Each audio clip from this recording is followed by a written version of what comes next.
الحمدللہ رب العالمین والصلاة والسلام علی رسولہ الکریم وعلی آلہ واصحابہ اجمعین اما بعد واعوذ باللہ من الشیطان الرجیم بسم اللہ الرحمن الرحیم یا ایھا الناس قد جاءتکم موعظۃ من ربکم وشفاء لما فی الصدور وہدی ورحمۃ للمؤمنین بسم اللہ الرحمن الرحیم رب اشرح لی صدری ویسر لی امری واحلل عقدۃ من لسانی یفقہوا قولی۔ میرے عزیز بہنوں، درس قرآن مجید میں آپ سبھی کا تہہ دل سے خیر مقدم ہے۔ السلام علیکم ورحمۃ اللہ وبرکاتہ۔ کیسے ہیں آپ سبھی لوگ؟ اللہ تعالیٰ کرے کہ آپ بخیر و عافیت ہو، خوشحال ہو۔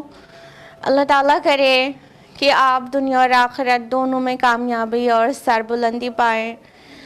اللہ تعالیٰ کرے کہ اللہ آپ سے راضی ہو جائے۔ اور ایک اور خاص دعا، اللہ تعالیٰ کرے کہ ہماری اور آپ کی ملاقات جلد ہو جائے۔ بہت مس کرتے ہیں آپ لوگوں کو۔ درس قرآن مجید میں کون سی سورہ چل رہی تھی؟ جی ہاں، سورہ مریم۔ اور لاسٹ ویک ہم لوگوں نے سورہ مریم کی آیت نمبر 30 تک مکمل کر لیا تھا درس قرآن میں، اور آج ہم لوگ آیت نمبر 30 آنورڈز جانیں گے۔ لیکن اس سے پہلے جیسے کہ آپ کو معلوم ہے کہ لاسٹ ویک کا ریویژن، تو لاسٹ ویک ہم لوگوں نے آیت نمبر 16 سے لے کر آیت نمبر 30 تک کیا تھا تفصیل میں، تو اس کا کوئک ریویژن ہوگا جو کہ ٹرانسلیشن سے کام چلایا جائے گا۔ تو آیت نمبر 16 ہے، اعوذ باللہ من الشیطان الرجیم بسم اللہ الرحمن الرحیم۔ اور اب ذکر کیجئے کتاب میں مریم کا، جبکہ وہ اپنے لوگوں سے الگ ہو کر ایک شرقی گوشے میں جا بیٹھی۔ اس رکوع میں حضرت مسیح علیہ السلام کی پیدائش اور حضرت مریم سے ان کی ولادت کس طرح سے ہوئی معجزانہ طریقے سے، اس کا ذکر ہے۔ آپ کو یاد ہوگا لاسٹ ویک تفصیل سے بتایا گیا تھا۔ تو حضرت مریم سے سٹارٹ ہو رہا ہے کہ جب وہ علیحدہ ہو گئی تھیں اور اعتکاف کی حالت میں جا کر بیٹھ گئی تھیں مسجد اقصی میں، تو اس نے اپنے آپ کو ان سے پردے میں کر لیا۔ پس ہم نے بھیجا اس کے طرف اپنا ایک فرشتہ، تو اس نے صورت اختیار کی اس کے سامنے ایک مکمل انسان کی، یعنی جبریل علیہ السلام حاضر ہوئے تھے انسان کی شکل میں۔ مریم سلام علیہا نے کہا، میں رحمان کی پناہ مانگتی ہوں تم سے اگر تم کوئی متقی شخص ہو۔ اس نے کہا، میں تو آپ کے رب کا فرستادہ ہوں، اور میں آپ کو ایک پاکیزہ بیٹا عطا کروں گا۔ مریم نے کہا، میرے ہاں بیٹا کیسے ہوگا جبکہ مجھے کسی بشر نے چھوا تک نہیں، اور نہ ہی میں کوئی بد چلن عورت ہوں۔ فرمایا، ایسے ہی ہوگا۔ جب اس فرشتے نے بیٹے کی بشارت دی تو ظاہر بات ہے ایک پاک دامن کنواری خاتون یہی کہے گی کہ میرے ہاں بیٹا کیسے ہو سکتا ہے، مجھے تو کسی نے چھوا نہیں آج تک۔ تو اللہ تعالیٰ کے حکم سے فرشتے نے کہا ایسے ہی ہوگا، یعنی معجزانہ طریقے سے ہوگا بغیر کسی مرد کے چھوئے۔ آگے کہا فرشتے نے، آپ کا رب فرماتا ہے کہ یہ مجھ پر آسان ہے تاکہ ہم اسے بنائیں ایک نشانی لوگوں کے لیے اور رحمت اپنی طرف سے، اور یہ ایک طے شدہ امر ہے۔ تو اس کا حمل ٹھہر گیا، چنانچہ وہ لے کر اسے دور کی جگہ چلی گئی۔ اور یہ دور کی جگہ ہم نے آپ کو بتایا تھا نا، بیت لحم ہے، جو کہ ناصرہ سے 71 مائلز کی دوری پر ہے۔ پھر لے آیا اسے درد زے ایک کھجور کے تنے کے پاس۔ اس کیفیت میں اس نے کہا، یعنی حضرت مریم سلام علیہا نے، کہ کاش میں اس سے پہلے مر چکی ہوتی اور بھولی بسری ہو چکی ہوتی۔ یعنی تنہائی اور درد سے اور میریکولس برتھ ہونے والی تھی مسیح علیہ السلام کی، تو ان کا جو دل کا حال تھا وہ ان الفاظ میں ادا کیا گیا کہ کاش میں مر گئی ہوتی، بھولی بسری ہو گئی ہوتی، اور میں ایگزسٹ ہی نہ کر رہی ہوتی۔ تو اس نے پکارا اسے اس کے نیچے سے کہ آپ غمگین نہ ہوں، اور دیکھیے آپ کے رب نے آپ کے نیچے ایک چشمہ رواں کر دیا ہے، اور آپ اس کھجور کے تنے کو اپنی طرف ہلائیے، آپ پر تازہ پکی ہوئی کھجوریں جھڑیں گی، بس آپ کھائیے اور پیجیے اور اپنی آنکھیں ٹھنڈی کیجیے۔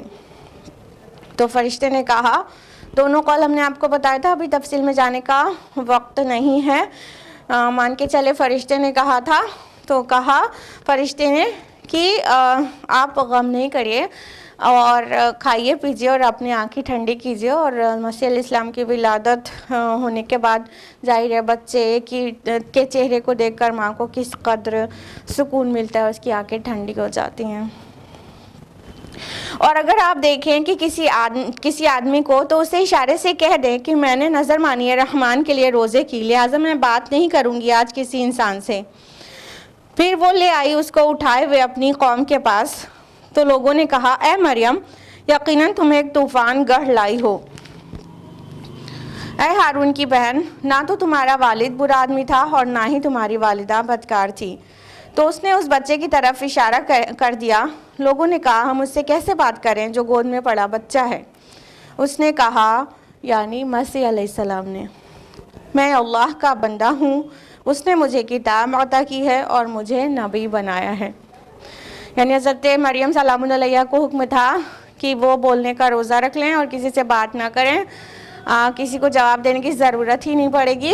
پھر وہ جب گود میں مسیح علیہ السلام کو لے کر لوگوں کے درمیان حاضر ہوئی، تو لوگوں نے وہی کیا جو جس کی امید تھی، کہ کہا، یہ تم نے تو بہت بڑا طوفان گڑھ لائی ہو، تم اتنا برا کام کیا تم نے، تم تو اچھے خاندان سے ہو۔ تو انہوں نے اشارہ کیا حضرت مسیح علیہ السلام کی طرف جو گود میں تھے اور نیو بورن بیبی تھے، تو لوگوں کو حیرانی ہوئی کہ ہم اس سے کیسے بات کریں، وہ تو بچہ ہے۔ تو اللہ تعالیٰ نے معجزانہ طور سے حضرت مسیح کو گویائی دے دی، اور انہوں نے خود اپنی والدہ کے برات اور پاک دامنی کا اعلان کیا اور کہا، میں اللہ کا بندہ ہوں اور اس نے مجھے کتاب دی ہے اور نبی بنایا ہے۔ یعنی ظاہر کر دیا ہے کہ یہ کوئی معمولی بات نہیں ہے، یہ معجزانہ ان کی برتھ ہے، میراکولس برتھ ہے، اور ان کی ماں پاک دامن ہے اور وہ خود ایک نبی ہیں ہونے والے۔ یہیں تک ہوا تھا لاسٹ ویک۔ اب ہم لوگ تفصیل سے جانیں گے آیت نمبر 31 آنورڈز۔ اعوذ باللہ من الشیطان الرجیم، بسم اللہ الرحمن الرحیم۔ وَاجْعَلَنِي مُبَارَكًا أَيْنَمَا كُنْتُ وَأَوْصَانِي بِالصَّلَاةِ وَالزَّكَاةِ مَا دُمْتُ حَيًّا۔ اور مجھے بابرکت بنایا ہے جہاں کہیں بھی میں ہوں گا، اور مجھے اس نے تاکید کی ہے نماز کی اور زکوٰۃ کی جب تک میں زندہ رہوں۔ اب یہاں پر حضرت مسیح علیہ السلام کی جو تقریر تھی وہ کنٹینیوڈ ہے، کہ حضرت مسیح علیہ السلام نے آگے فرمایا کہ اللہ تعالیٰ نے مجھے بابرکت بنایا ہے، بہت بلیسڈ ہیں وہ، اور اللہ تعالیٰ کی طرف سے ان کو نماز اور زکوٰۃ کا حکم ہوا ہے۔ دیکھیے کتنی عجیب بات ہے کہ امت محمد صلی اللہ علیہ وسلم کو نماز اور زکوٰۃ کا جو حکم ملا ہے وہ اس کے لیے سیریس نہیں ہے، جبکہ یہ ایسی ٹیچنگ ہے جو اللہ تعالیٰ نے سبھی انبیاء کو دی ہے، اور یہ وہ حکم ہے جو سبھی نبیوں اور نبیوں کے پیروکاروں کے اوپر ضروری تھا کرنا۔ مسیح علیہ السلام بھی کہہ رہے ہیں کہ مجھے صلاح کا اور زکوٰۃ کا حکم دیا گیا ہے، اور مسیح علیہ السلام سے پہلے بھی جتنے انبیاء علیہ السلام آئے، یہ دو چیزیں سب کے لیے فرض کی گئی تھیں۔ غور کرنے کی بات یہ ہے کہ یہ صلاح اور زکوٰۃ میں ایسا کیا ہے جو اللہ تعالیٰ نے ہر نبی کی امت کے لیے فرض کیا ہے۔ دیکھیے صلاح یعنی نماز، وہ کیا ہے؟ اللہ تعالیٰ صلاح کو کا ذکر اس طرح کرتے نا حضرت موسیٰ علیہ السلام سے، اقم الصلاۃ لذکری، میری یاد کے لیے صلاح قائم کرو، سورۃ طٰہٰ میں۔ تو صلاح کیا ہے؟ اللہ تعالیٰ کی یاد کی خاص صورت ہے، ایک بہت امپورٹنٹ اور اسپیسیفک وے ہے جو کہ اللہ کی یاد کے لیے ہے، اللہ تعالیٰ کا ذکر کرنے کے لیے ہے۔ تو صلاح کے ذریعے انسان کا تعلق اللہ تعالیٰ سے صحیح طور پر قائم ہوتا ہے، یعنی رب سے صحیح تعلق قائم کرنا ہے تو صلاح قائم کرنا ہوگا. صلاح کے ذریعے ہی رب سے انسان کا صحیح تعلق اور زندہ تعلق قائم ہوگا. ہم زندہ تعلق کہہ رہے ہیں. تو یہ جو ہمارا رب سے تعلق ہے کہ ہاں اللہ ہمارا رب ہے, اس نے ہم کو پیدا کیا اور اسی کی طرف ہم کو لوٹ کر جانا, بس یہ ہم نے جو ایک نسلی عقیدہ اختیار کر لیا, اس سے ہم اپنا حقیقی ایمان تو نہیں لائے. اور اللہ تعالیٰ کے ساتھ ہمارا جو تعلق ہونا چاہیے وہ اتنے کہہ دینے بھر سے اسٹیبلش تو نہیں ہو گیا. اس کو روز روز آنا, اور روز بھی ایک نہیں کئی بار, امت محمد صلی اللہ علیہ وسلم کے لیے 5 بار وہ جو ریلیشن ہے اس کو اسٹرانگ اور اسٹرانگر کرنا فرض کر دیا گیا. تو صلاح سے کیا ہوتا ہے کہ بندے کا صحیح تعلق, زندہ تعلق اللہ تعالیٰ کے ساتھ قائم ہوتا ہے. اس لیے یہ ایک بیسک نیڈ ہے انسان کی. جس طرح ہماری باڈی کے لیے کھانا پینا اور میڈیسنز بیسک نیڈ ہے, اسی طرح ہمارے سول کے لیے, ہماری روح کے لیے بنیادی ضرورت ہے اللہ کی یاد. اور اللہ کی یاد کی خاص صورت ہے صلاح. یہ اندر سے سول ہوتا ہے جو بے چین ہوتا ہے, انسان کو سمجھ میں نہیں آتا اسے ہوا کیا ہے. وہ ڈاکٹر پہ ڈاکٹر بدلتا ہے اور عمدہ ترین میڈیسنز کھاتا چلا جاتا ہے, لیکن اس کے مسئلے کا حل نہیں ہوتا, اس کی بے چینی دور نہیں ہوتی, اس کا ڈپریشن دور نہیں ہوتا. اس کی کئی بار جو وجہ ہوتی ہے نا, وہ اسپریچول پرابلم ہوتی ہے جس کی طرف وہ ذہن ہی نہیں دے رہا ہوتا ہے.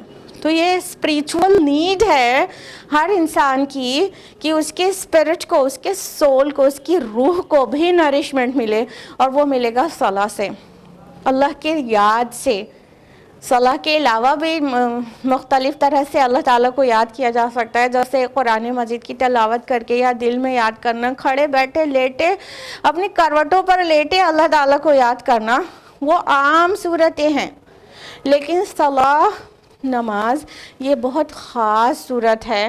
جس طرح سے پڑھنے کے لیے بتایا گیا, اس ساری چیزوں کے ساتھ جب وہ اس کو فالو کرتے ہوئے صلاح قائم کرتے ہیں تو اللہ تعالیٰ سے ایک تعلق قائم ہو جاتا ہے. تو اس لیے اتنی اہم ہے صلاح. لہذا آدم علیہ السلام سے لے کر خاتم النبیین تک, محمد رسول اللہ صلی اللہ علیہ وسلم تک کی امت کے لیے صلاح قائم کرنا فرض قرار دیا گیا. دوسرا حکم مسیح علیہ السلام نے کہا مجھے زکوٰۃ دینے کا بھی حکم دیا گیا ہے. زکوٰۃ کیا ہے؟ ہیومن ریلیشن کو آپس میں بہتر بنانے اور ان کے حقوق کی ادائیگی کرنے کا ایک ذریعہ ہے. اللہ تعالیٰ کے حقوق کے لیے صلاح اور انسانوں کے حقوق کے لیے, حقوق العباد کے لیے زکوٰۃ ایک عمدہ ترین ذریعہ ہے. یعنی انسانوں کے بھی کچھ حقوق ہیں ایک دوسرے کے اوپر, تو وہ حقوق کی ادائیگی کئی طرح سے ہو سکتی ہے. ان میں سے ٹاپ موسٹ جو ہے, جو اسلام کی ٹیچنگ ہے, جو کہ آدم علیہ السلام سے لے کے محمد رسول اللہ صلی اللہ علیہ وسلم تک کو دی گئی اور ان کی امت کو دی گئی, اور وہ ٹیچنگ ہے زکوٰۃ ادا کرنے کی. یعنی جو اسلامی شریعت کے مطابق 85 گرامز گولڈ کی سیونگ ہو, اس پر 1 سال گزر جائے تو اس انسان کے اوپر زکوٰۃ دینا فرض ہو جاتا ہے. الگ الگ شریعت میں اس کا انداز الگ الگ رہا ہے, لیکن یہی 2 ٹیچنگ فرض رہی ہے سب کے لیے. ہماری شریعت کے حساب سے ہم نے آپ کو بتا دیا کہ کیا نصاب لیول ہے زکوٰۃ کا.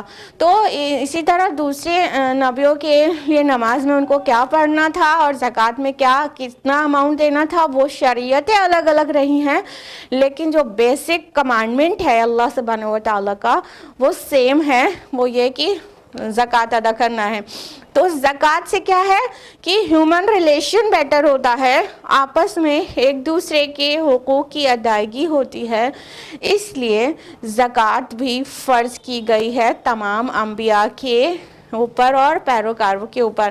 یہ الگ بات ہے کہ زکوٰۃ ایک کنڈیشنل عبادت ہے, اور جو نصاب لیول تک ریچ نہیں کرتا اس کے اوپر زکوٰۃ دینا فرض نہیں ہے. اور سب سے بڑی حیرانی کی بات یہ ہے کہ جو نبی ہے ہمارا محمد رسول اللہ صلی اللہ علیہ وسلم 5 پلرز آف اسلام میں سے ایک پلر جو تھرڈ پلر ہے، پہلا شہادت، دوسرا صلاۃ، تیسرا زکوٰۃ نا، تو زکوٰۃ جو تیسرا پلر ہے وہی کبھی رسول اللہ نے اس پہ عمل نہیں کیا. یعنی حکم تو دیا گیا لیکن رسول اللہ صلی اللہ علیہ وسلم کی سیونگ کبھی رہی نہیں جو کہ نصاب لیول کے اوپر ہو، تو آپ کے اوپر زکوٰۃ کبھی فرض ہوئی ہی نہیں.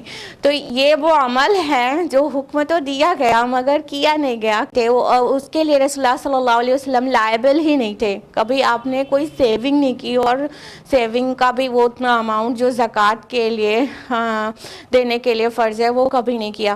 تو لیکن رسولوں کو اور ان کی امتوں کے اوپر یہ فرض رہا ہے. کنڈیشنل عبادت ہے تو ظاہر ہے جب کنڈیشن فلفل ہوگی تبھی وہ فرضیت ہوگی.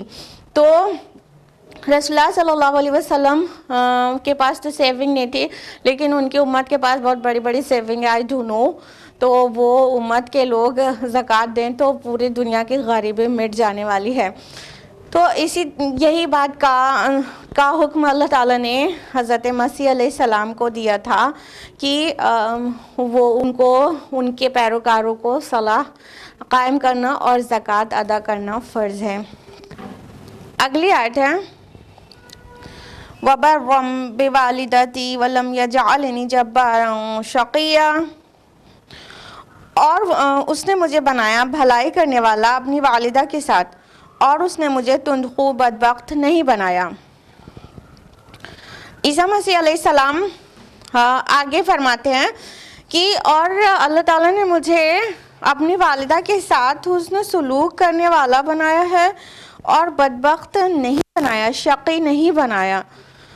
ہاں دیکھیے یہاں پہ ایک بات غور کرنے کی یہ ہے کہ آیت نمبر 14 میں حضرت یحییٰ علیہ السلام کے متعلق آیا کہ انہوں نے فرمایا کہ مجھے اپنے پیرنٹس کے ساتھ نیکی کرنے کا حکم ملا. تو انہوں نے والدین کہا اور مسیح علیہ السلام نے والدہ کہا. اس سے صاف پتہ چلتا ہے کہ کوئی کنفیوژن کی بات نہیں ہے کسی کو کہ مسیح علیہ السلام بنا والد کے پیدا ہوئے تھے. ان کو صرف والدہ کے ساتھ حسن سلوک کرنے کے لیے کہا گیا تھا. ان کے والد ہوتے جیسا کہ غلط فہمی ہے تو ان کے والد ہوتے تو والدین کے ساتھ کہتے. یہاں پہ انہوں نے کہا مجھے اپنی والدہ کے ساتھ حسن سلوک کرنے والا اللہ تعالیٰ نے بنایا اور مجھے بہت جبار اور شقی نہیں بنایا. یعنی انبیاء علیہ السلام کو اللہ سبحانہ و تعالیٰ نے بہت ہی کائنڈ ہارٹیڈ اور بہت ہی ہمبل بنایا ہے، سبھی نبیوں کو، سبھی رسولوں کو. تو کوئی بھی نبی شقی نہیں ہے، بدبخت نہیں ہے. تو اللہ تعالیٰ نے مسیح علیہ السلام کو بھی بہت نوازا تھا، دل کی نرمی اور سخاوت اور بہت زیادہ محبت کرنا دوسروں کے ساتھ. تو یہ ساری کوالٹیز اللہ سبحانہ و تعالیٰ نے مسیح علیہ السلام میں بھی بہت بھر بھر کر دی تھی.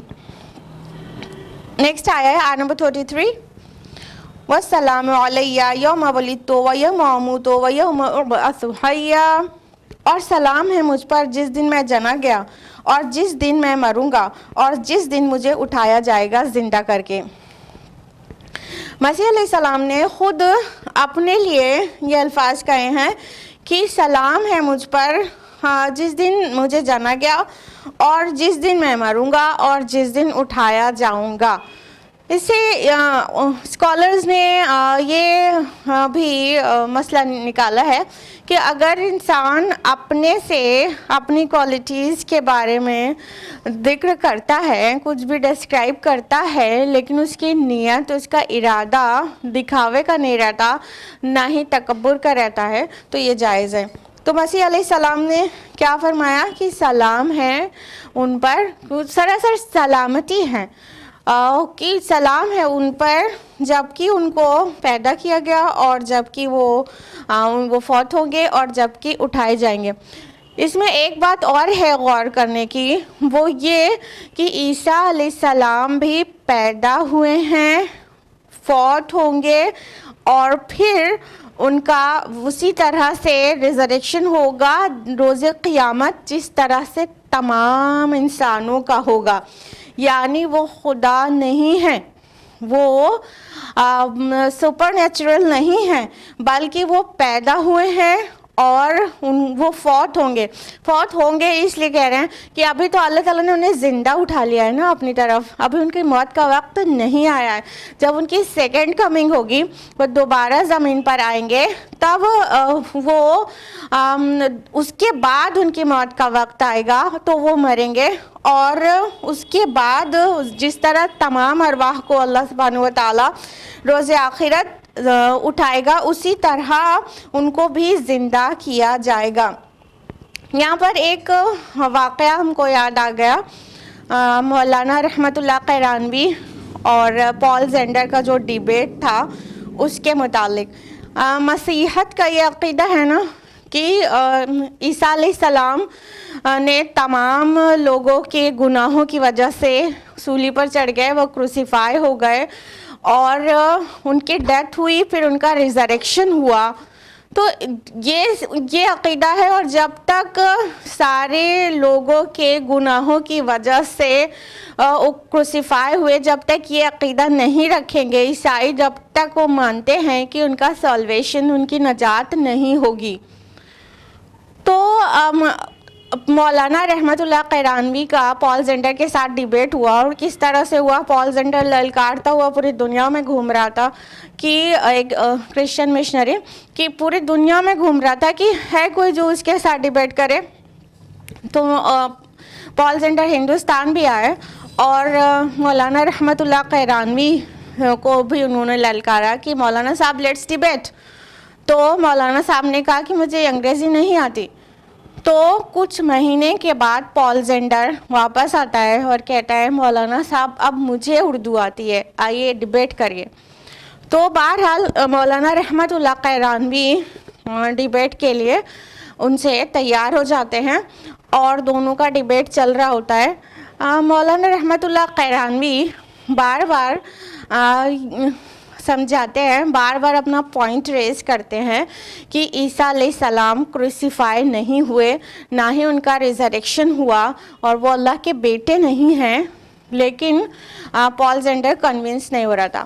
دین کیا اللہ تعالیٰ نے جیسے کہ فرمایا ہے سورہ نحل سورہ نمبر 16 آیت نمبر 125 میں کہ ادعو الی سبیل ربک بالحکمہ, اور بلاؤ اپنے رب کی طرف حکمت کے ساتھ, والموعظۃ الحسنہ, اور عمدہ نصیحت کے ساتھ, وجادلہم باللتی ہی احسن, اور ان کے ساتھ مجادلہ کرو, ڈیبیٹ کرو اس طریقہ پر جو بہترین ہو. تو مولانا رحمت اللہ قیرانوی نے حکمت سے کام لیا. ان کا ایک خادم آیا اور اس نے کان میں مولانا صاحب کے کچھ کہا, مولانا صاحب رونے لگے. تو پال زینڈر نے پوچھا کہ کیا ہوا ہے.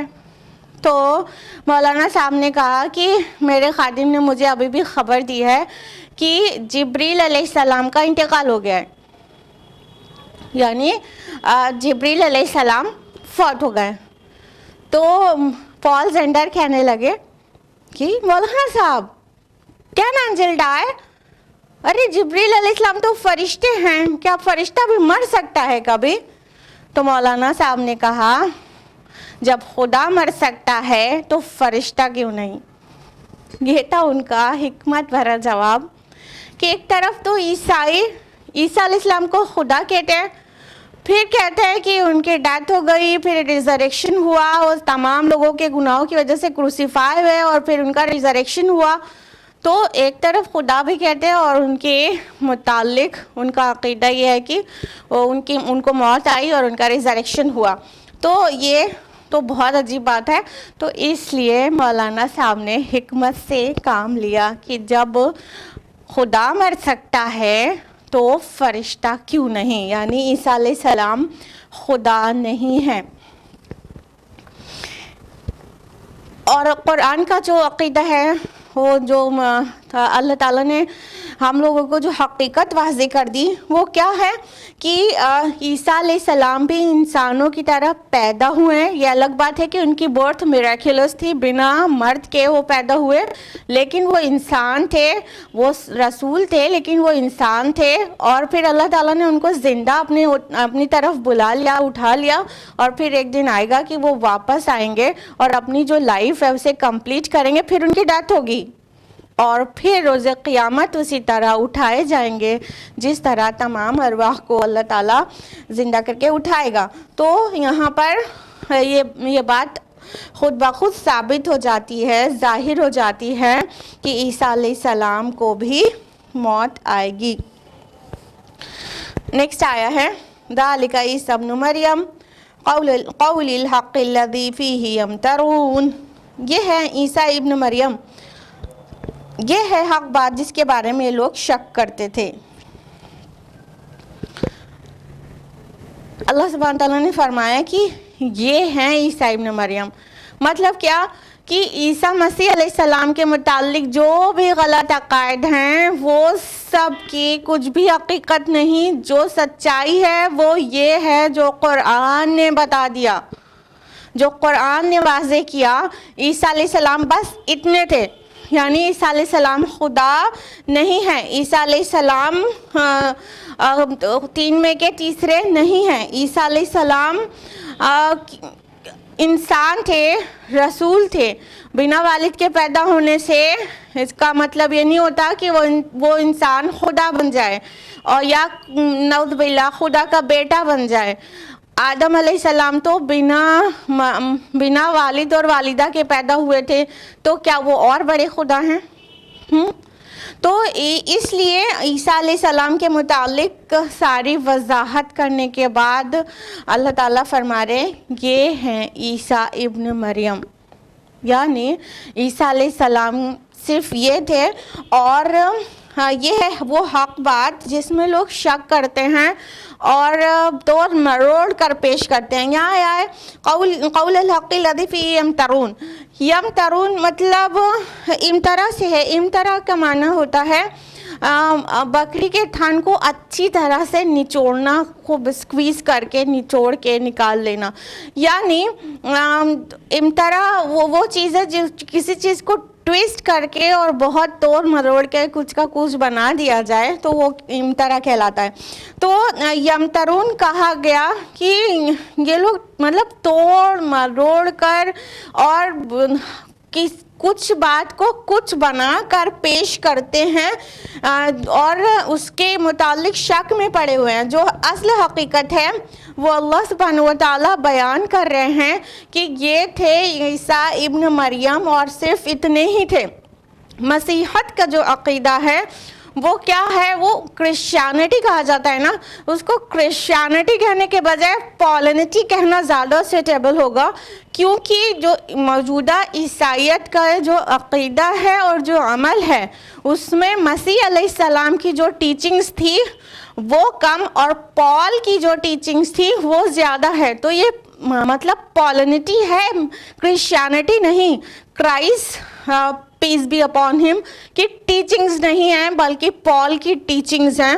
تو اس کو پولنٹی کہنا زیادہ سوٹیبل ہوگا, کیونکہ عیسیٰ علیہ السلام نے تو جو تعلیمات دی وہ کھل کر آ گئی کہ انہوں نے کبھی بھی ڈیوینٹی کلیم نہیں کی, انہوں نے کبھی خدا ہونے کا دعویٰ نہیں کیا, اور انہوں نے کبھی یہ نہیں کہا میری عبادت کرو, I am God and worship me, never never and never.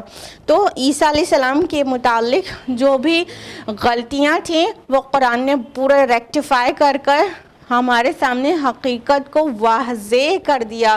الحمدللہ یہ قرآن کا احسان عظیم ہے کہ جس میں لوگ بھٹک رہے تھے اس کو واضح کر دیا گیا, بالکل کھلا کھلا صاف صاف قرآن میں آ گیا اور اب کوئی شک کی گنجائش نہیں رہ گئی. الحمدللہ. نیکسٹ آیا نمبر 35. ما کان للہ ان یتخذ من ولد سبحانہ اذا قضى امرا فانما یقول له کن فیکون. اللہ کے شایان شان ہی نہیں ہے کہ وہ کسی کو بیٹا بنائے، وہ اس سے پاک ہے۔ جب وہ کسی کام کا فیصلہ کر لیتا ہے تو اس سے کہتا ہے ہو جا تو وہ ہو جاتا ہے۔ اللہ سبحانہ تعالیٰ نے فرمایا کہ یہ جو عیسائی، یہ جو مسیح علیہ السلام کے ماننے والے جو کہتے ہیں کہ عیسیٰ علیہ السلام اللہ کے بیٹے ہیں، تو یہ اللہ کے شایان شان ہی نہیں ہے کہ وہ کسی کو بیٹا بنائے، یہ اللہ تعالیٰ کی شان کے بالکل خلاف ہے۔ ذرا غور کریے کہ انسان کو بیٹے کی، اولاد کی ضرورت کس لیے ہوتی ہے؟ کیونکہ اس کو کہیں نہ کہیں بڑھاپے کی لاٹھی چاہیے۔ بڑھاپے میں وہ مطلب چاہتا ہے کہ اس کو جب وہ کمزور ہو جائے تو اس کا کوئی سہارا ہو۔ بیٹے کی یہ ضرورت کیوں ہوتی ہے؟ کہ اس کے خاندان کا تسلسل بنا رہے۔ تو یہ جو بشری چیزیں ہیں، یہ ان تمام چیزوں سے اللہ رب العالمین پاک ہے، اس کو کسی کی ضرورت نہیں۔ اللہ تعالیٰ کو کبھی بڑھاپا نہیں آنے والا ہے کہ اس کو بیٹے کی ضرورت پڑے۔ اللہ تعالیٰ کا نام مٹ نہیں جانے والا ہے، معاذ اللہ ثم معاذ اللہ، کہ اس کو اپنے نام کو بنائے رکھنے کے لیے بیٹے کی ضرورت پڑے۔ تو اللہ تعالیٰ کی شان کی یہ بالکل ہی خلاف ہے کہ اللہ تعالیٰ کے نام بیٹا گڑھا جائے۔ اللہ تعالیٰ نے فرمایا سورہ مائدہ سورہ نمبر 5 آیت نمبر 17 میں اور آیت نمبر 72 میں، لَقَدْ كَفَرَ الَّذِينَ قَالُوا إِنَّ اللَّهَ هُوَ الْمَسِيحُ ابْنُ مریم، یقیناً ان لوگوں نے کفر کیا جس نے کہا مسیح ابن مریم ہی خدا ہے، یعنی خدا کا بیٹا خدا کے برابر ہم پلہ ہو گیا نا۔ تو ان لوگوں نے کفر کیا، ان لوگوں نے ڈینائی کیا، ان لوگوں نے انکار کر دیا، ان لوگوں نے سچائی سے انکار کر دیا جنہوں نے کہا مسیح ابن مریم خدا ہے، بلکہ اللہ تو صرف اور صرف ایک ہے۔ اور فرمایا سورہ مائدہ سورہ نمبر 5 آیت نمبر 73 میں، لَقَدْ كَفَرَ الَّذِينَ قَالُوا إِنَّ اللَّهَ ثَالِثُ ثَلَاثَةٍ، یقیناً کفر کیا ان لوگوں نے جنہوں نے کہا خدا عیسیٰ ابن مریم خدا تین میں کا تیسرا ہے، یعنی ٹرینٹی پر جس نے بیلیو کیا اور تین میں کا ایک بتا دیا اللہ تعالیٰ کو، ان لوگوں نے بھی کفر کیا۔ دیکھیے جو ٹرینٹی کا عقیدہ ہے نا عیسائیوں کا، وہ لفظ ٹرینٹی ایکچولی بائبل میں کہیں موجود ہی نہیں ہے۔ اولڈ ٹیسٹمنٹ دیکھ ڈالیے، نیو ٹیسٹمنٹ دیکھ ڈالیے، بائبل میں ورڈ ٹرینٹی کہیں ایگزسٹ ہی نہیں کرتا ہے۔ ہاں قرآن میں ایگزسٹ کرتا ہے ثلاثہ، یہ ثلاثہ جو ٹرینٹی ہے یہ قرآن میں ایگزسٹ کرتا ہے، لیکن کیا کہا اللہ تعالیٰ نے؟ لَقَدْ كَفَرَ الَّذِينَ قَالُوا إِنَّ اللَّهَ ثَالِثُ ثَلَاثَةٍ، کہ یقیناً کفر کر دیا ان لوگوں نے جنہوں نے کہا خدا تین میں کا تیسرا ہے۔ تو یہ ٹرینٹی بالکل کھلا ہوا برہنہ شرک ہے، بدترین شرک ہے، شرک فی الذات ہے، اللہ تعالیٰ کی ذات کے ساتھ پارٹنر ایسوسیٹ کرنا بدترین شرک ہے روئے زمین کا۔ جو سب سے برہنہ شرک ہو سکتا ہے وہ یہ ہے کہ اللہ کی ذات کے ہم پلہ کسی کو بنا دینا۔ ٹرینٹی میں دیکھیے، ٹرینٹی کا عقیدہ بھی کوئی سٹیبل عقیدہ نہیں ہے۔ پہلے ٹرینٹی جو سٹارٹ ہوئی تھی جب قرآن نازل ہوا ہے، اس وقت ٹرینٹی میں تین کون تھے؟ خدا اور مسیح علیہ السلام خدا کے بیٹا نعوذ باللہ، اور تیسرا حضرت مریم مسیح علیہ السلام کی والدہ۔ یہ تین کو ٹرینٹی کہا جاتا تھا، لیکن اس کے بعد ٹرینٹی میں بھی تبدیلی ہو گئی۔ خدا یعنی اللہ تعالیٰ، گاڈ، سن آف گاڈ یعنی مسیح علیہ السلام، معاذ اللہ ثم معاذ اللہ استغفر اللہ، اور تیسرا ہولی گھوسٹ یعنی جبریل علیہ السلام۔ یہ ٹرینٹی موجودہ ٹرینٹی ہے جس میں تھرڈ کو تو مطلب ریپلیس کر دیا، حضرت مریم سے کو ریپلیس کر دیا ان سے، جبریل علیہ السلام سے۔ تو یہ سٹیبل عقیدہ تک تو ہے نہیں، اور یہ ٹرینٹی پہ بلیو کیے بغیر سلویشن نہیں ہے۔ یہ سب پال کی گڑھی ہوئی باتیں ہیں۔ ایکچولی عیسیٰ علیہ السلام کی نے ایسی کوئی ٹیچنگ نہیں دی، اور نہ ہی بائبل میں ایکچولی ایسا کچھ ایگزسٹ کرتا ہے، بلکہ اس کے خلاف ساری چیزیں آپ کو مل جائیں گی کہ ٹرینٹی صاف ورڈ نہیں ملے گا قرآن میں ملے گا لیکن قرآن اس کو ڈینائی کر رہا ہے. تو اللہ تعالیٰ فرما رہے ہیں کہ اللہ کے یہ بالکل شایان شان ہی نہیں ہے کہ وہ بیٹا بنائے کسی کو, اور وہ اس سے پاک ہے. اور اس کو بیٹا بنانے کی کیا ضرورت ہے؟ اس کو اپنا کام بنانے میں کسی کے ہیلپ لینے کی ضرورت ہے کیا؟ معاذ اللہ ثم معاذ اللہ. اللہ کی شان تو یہ ہے کہ وہ جو بھی کچھ چاہے وہ اس کے کلمہ کن سے ہو سکتا ہے. وہ جب کہہ دیتا ہے ہو جا کن فیکون, تو وہ ہو جاتا ہے. تو اللہ تعالیٰ کا پاور جب اتنا ہے کہ پوری کائنات کو گھیرے ہوئے ہے, تو اب کیا گنجائش رہ گئی کہ وہ اپنا وہ بیٹا جنے معاذ اللہ ثم معاذ اللہ, اور وہ اپنے کام میں اب کسی کو ہیلپر بنائے معاذ اللہ. تو اللہ کی یہ شایان شان ہی نہیں ہے, یہ بہت بڑی اور بہت بڑی گستاخی ہے جو کہ اللہ کی شان کے خلاف کی جاتی ہے. اور اس سے یہ بھی پتہ چل رہا ہے کہ عیسیٰ علیہ السلام جو ہیں وہ اللہ تعالیٰ کے کلمہ ہیں, جیسا کہ آل عمران کے آیت نمبر 45 میں آیا کلمۃ منہ, ان کی طرف سے ایک کلمہ ہے. تو اللہ تعالیٰ کے کلمہ کن سے بس جو میل کا جو پارٹ ہوتا ہے وہ کام ہو گیا, اور کلمہ کن سے حضرت مریم حاملہ ہو گئی, اور اللہ تعالیٰ نے مسیح علیہ السلام کو بغیر والد کے پیدا فرما دیا. ان کا اللہ سبحانہ تعالیٰ کے کلمہ کن سے ہو گیا. تو لہٰذا مسیح علیہ السلام کو کلمۃ اللہ, اللہ کا کلمہ, ورڈ آف اللہ کہا جاتا ہے نا. آیت نمبر 36 ہے وَإِنَّ اللَّهَ رَبِّي وَرَبُّكُمْ فَاعْبُدُوهُ هَذَا صِرَاطٌ مُسْتَقِيمٌ. اور یقیناً اللہ ہی میرا رب بھی ہے اور تمہارا رب بھی, تو تم اسی کی بندگی کرو, یہی سیدھا راستہ ہے.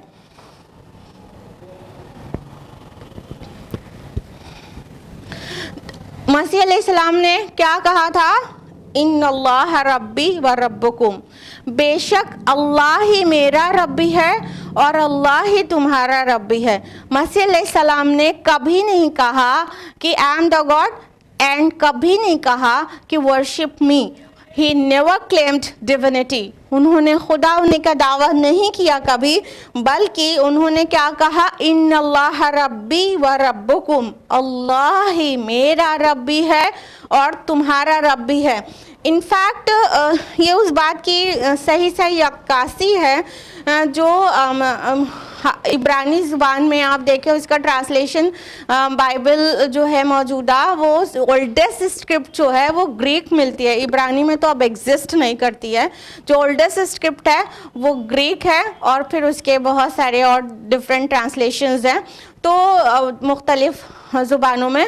تو عبرانی کا جو ابن ورڈ ہے, ابن مینس رب بھی ہوتا ہے اور ابن مینس خدا بھی ہوتا, ابن مینس باپ بھی ہوتا ہے.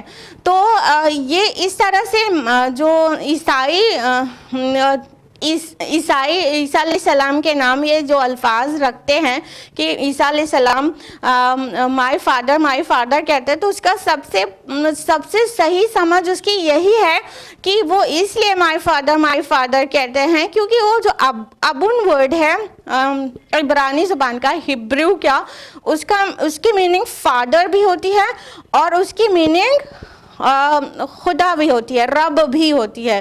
تو اس لیے اس طرح کہتے ہیں. تو اللہ تعالیٰ کہہ رہے ہیں, انہوں نے کہا تھا ان اللہ ربی و ربکم, تو اللہ ہی میرے رب بھی ہے اور تمہارا رب بھی.